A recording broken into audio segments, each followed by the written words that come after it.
and welcome to ET Exclusive. అంతా plan చేసిన ప్రకారమే చేయాలనుకుంటాం. కాకపోతే కొన్నిసార్లు అటు ఇటు అవుతూ ఉంటాయి. తారక్ కెరీర్ లోను ఇప్పుడు కరెక్ట్ గా అలాంటి ఫేస్ కనిపిస్తోంది.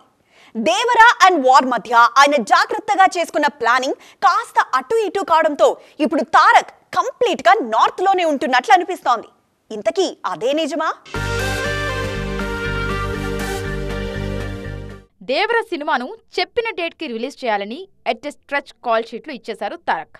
దాంతో ఆయన వార్ 2 పోర్షన్ కాస్త పెండింగ్ పడింది. ఇప్పుడు ఆ షూట్ చేస్తున్నారు వార్ 2 మేకర్స్. ఓవైపు క్లైమాక్స్ షెడ్యూల్, ఇంకోవైపు తారక్ పోర్షన్ అంటూ బ్యాక్ టు బ్యాక్ చేస్తున్నారు. వార్ 2 కోసం ఆల్రెడీ ముంబైకి చేరుకున్నారు తారక్. ఓవైపు ఆ షూటింగ్ చేస్తూనే మరోవైపు ప్రశాంత్ నీల్ సినిమా డిస్కషన్స్ లోనూ పార్టిసిపేట్ చేస్తున్నారు. ప్రశాంత్ నీల్ కోసం కంప్లీట్ గా కొత్త లుక్ లోకి వచ్చేయాలి తారక్. అందుకే ఫిజికల్ ఫిట్నెస్ లోనూ జాగ్రత్తలు తీసుకుంటున్నారు. నెవర్ బిఫోర్ అవతార్ లో తారక్ ని ప్రెజెంట్ చెయ్యాలి అన్నది Prashanth Neel plan. NTR Neel cinema complete అయ్యాక తారక్ నార్త్ లో డైరెక్ట్ ప్రాజెక్టులు చేస్తారన్నది ఆల్రెడీ స్ప్రెడ్ అవుతున్న వార్త. తారక్ కాల్ షీట్ల కోసం పెద్ద పెద్ద ప్రొడక్షన్ హౌస్లు కూడా వెయిట్ చేస్తున్నాయన్నది నందమూరి సర్కిల్స్ లో జోష్ పెంచుతున్న విషయం. కొత్త కబురు రావాలంటే కొత్తేడాది రానక్కర్లేదు, క్యాలెండర్ మారక్కర్లేదు. జస్ట్ ఎంజాయ్ చేయడానికి మీరు రెడీగా ఉంటే చాలు. అప్డేట్స్ నేను ఇలా ఇచ్చేస్తూ ఉంటాను అని అంటున్నారు చెర్రీ. లేటెస్ట్ గా RC16 నుంచి అత్తిరిపోయే అప్డేట్ ఇచ్చారు. RRR తర్వాత తారక్ ఓ సినిమా చేసి రిలీజ్ చేసేశారు. ఆచార్యలో చెర్రీ గెస్ట్ రోల్ చేసినా అది పెద్దగా లెక్కలోకి రాలేదు. ప్రస్తుతం సెట్స్ మీద గేమ్ చేంజర్ ఉంది. సంక్రాంతి కానుకగా రెడీ అవుతోంది గేమ్ చేంజర్. ఓవైపు ఆ సినిమా ప్రమోషన్లు చేస్తూనే మరోవైపు కొత్త సినిమాకు శ్రీకారం చుట్టేశారు గ్లోబల్ స్టార్.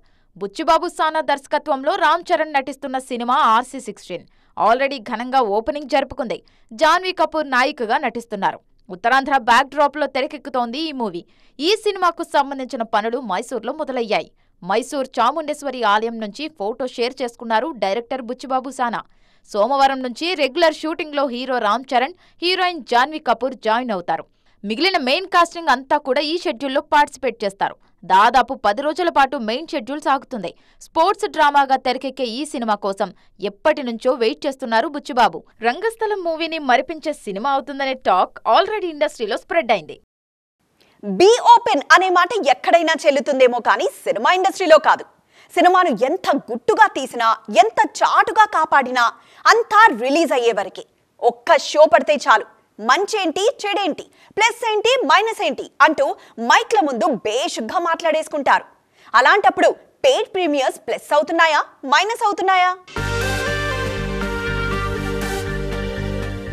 సాలిడ్ కంటెంట్ ఉండి సినిమా హిట్ అయి తీరుతుందనే కాన్ఫిడెన్స్ గట్టిగా ఉన్నప్పుడు పెయిడ్ ప్రీమియర్స్ చాలా ప్లస్ అవుతాయి. విజయ్ దేవరకొండ కెరీర్లో ది బెస్ట్ సినిమాగా పేరు తెచ్చుకున్న పెళ్లి చూపులు సినిమాకు పెయిడ్ ప్రీమియర్స్ విపరీతమైన పాజిటివ్ బస్ తెచ్చిపెట్టాయి. సినిమా బావుండాలే గాని మౌత్ టాక్ తో ఆడుతుందనే నమ్మకాన్ని మేకర్స్ లో పెంచేశాయి పెయిడ్ ప్రీమియర్స్. 35 చిన్న కథ కాదు తరహా సినిమాలకు కూడా ప్లస్ అయ్యాయి. ఈ మధ్య దసరా సందర్భంగా రిలీజ్ అయిన సినిమాలకు కూడా పెయిడ్ ప్రీమియర్స్ మంచే చేశాయి. కానీ అతి నమ్మకానికి పోయి సినిమాను జనాలకు ముందే చూపిస్తే మొదటికే మోసం వచ్చిన అనుభవం కూడా కొందరు హీరోలకు లేకపోలేదు. అందరూ చేస్తున్నారని సినిమాలను ముందే చూపించేస్తే ఓపెనింగ్స్ కూడా కరువైపోతాయనే విషయాన్ని మేకర్స్ అర్థం చేసుకోవాలి.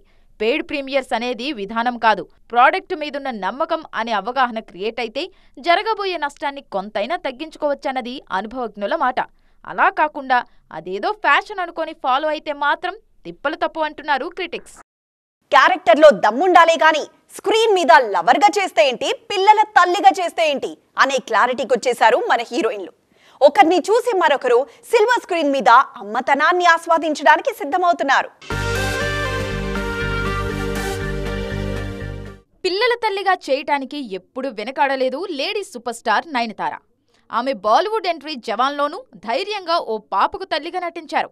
రీసెంట్గా రిలీజ్ అయిన గ్లిమ్స్ రాక్కాయిలోనూ తల్లిగా మెప్పించారు. తెలుగులో సమంత కూడా ఎప్పటి నుంచో ఈ రూట్లోనే ట్రావెల్ చేస్తున్నారు. రీసెంట్ సిటాడెల్లోనూ తల్లిగా శామ్ పర్ఫార్మెన్స్ కి మంచి మార్కులు పడ్డాయి. సీనియర్ హీరోయిన్లలో శృతి హాసన్ కూడా ఈ తరహా ప్రాజెక్టులో ఎప్పుడూ యాక్ట్ చేశారు. క్లాస్ కళ్యాణిగా ఆమె మెప్పు పొందింది ఓ కొడుకుకు తల్లిగానే.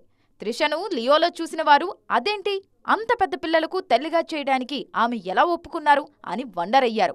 విజయ్, త్రిష పేర్ తల్లిదండ్రులుగా సూపర్బ్ అంటూ ప్రశంసలు అందుకుంది. దీపావళికి రిలీజ్ అయి బ్లాక్ బస్టర్ సక్సెస్ తెచ్చుకున్న మూవీ లక్కీ భాస్కర్. ఈ సినిమాలో మీనాక్షి చౌదరి కూడా ఓ అబ్బాయికి తల్లిగా నటించి మెప్పించారు. కథలో దమ్ముంటే హీరోయిన్ కి పిల్లలున్నా లేకున్నా ఆడియన్స్ దగ్గర మైనస్ మార్కులేం పడవు. పైపెచ్చు మంచి పర్ఫార్మర్ అనే పేరుతో దూసుకుపోవచ్చనే ధీమాతో ఈ తరహా రోల్స్ కి ఓకే చెప్పిస్తున్నారు మన నాయికలు. ఏళ్లకేళ్లు కష్టపడి ఫిజిక్ మెయింటైన్ చేసి ఫిట్నెస్ కోసం స్ట్రగుల్ చేసి రాత్రనక పగలనక కష్టపడినప్పుడు మినిమం రెస్పెక్ట్ కోరుకోవడంలో తప్పేముంది? దక్కాల్సిన గౌరవం దక్కకపోగా ఫ్లాప్ టాక్ పలకరిస్తే ఆ పెయిన్ ఎవరికి చెప్పుకోవాలి?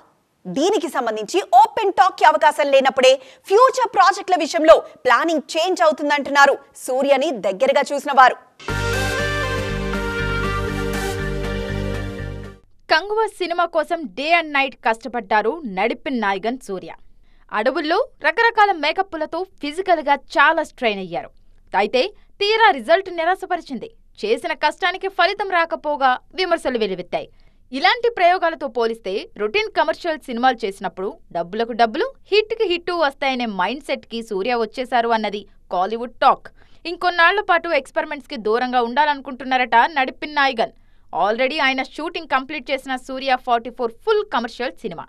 సూర్య 45 కూడా అలాంటిదే. ఆ తర్వాత చేయబోయే రోలెక్స్ కూడా మాస్ ఆడియన్స్ ని టార్గెట్ చేసేదే. సో ఇంకొన్నాళ్ల పాటైనా నో ఎక్స్పెరిమెంట్స్ అనే మాట ఆయన లైనప్ ని చూస్తూనే అర్థమైపోతుందంటున్నారు క్రిటిక్స్. ఇది వాటి ఈటీ ఎక్స్క్లూసివ్. మరిన్ని కలర్ఫుల్ అండ్ ట్రెండింగ్ అప్డేట్స్ తో మళ్ళీ కలుద్దాం. అప్పటి వరకు చూస్తూనే ఉండండి TV9.